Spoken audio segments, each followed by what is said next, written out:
Thanks, Jonathan. Wonderful stuff. And how about that?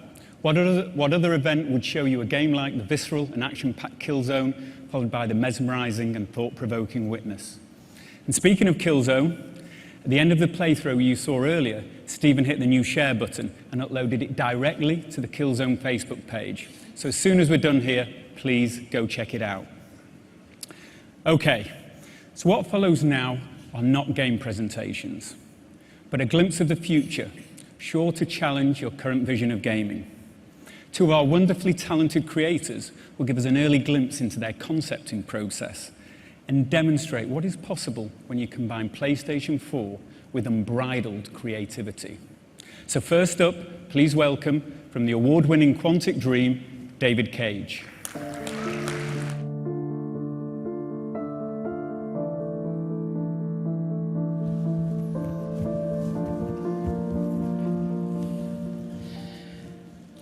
When people ask me, what is the feature you want the most on future hardware platforms? My answer is always the same: emotion. Getting the player emotionally involved is the holy grail of all game creators. We all try to trigger intense, subtle, and diverse emotions. We try to make players forget that this is just a program animating pixels on the screen. We don't want them just to watch something. We want them to live it and suspend their disbelief, experiencing that magic moment where they live in a different reality. Emotion is something complex and challenging to capture. It's conveyed by graphics, animation, sound, cinematography, dialogue, of course, gameplay. In a medium like ours, technology is very important.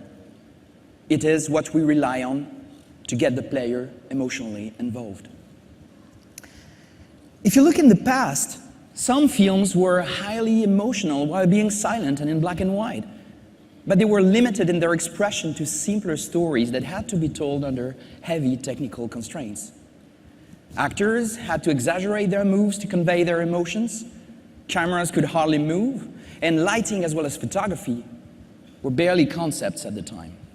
Cinema really became what it is today when technology evolved enough to let movie directors and actors create the subtle emotions they wanted on screen. Eventually, they developed sound, color, lighting, and higher resolution formats, and suddenly, the audience could see in the eyes of the actors when they were lying or when they were about to cry.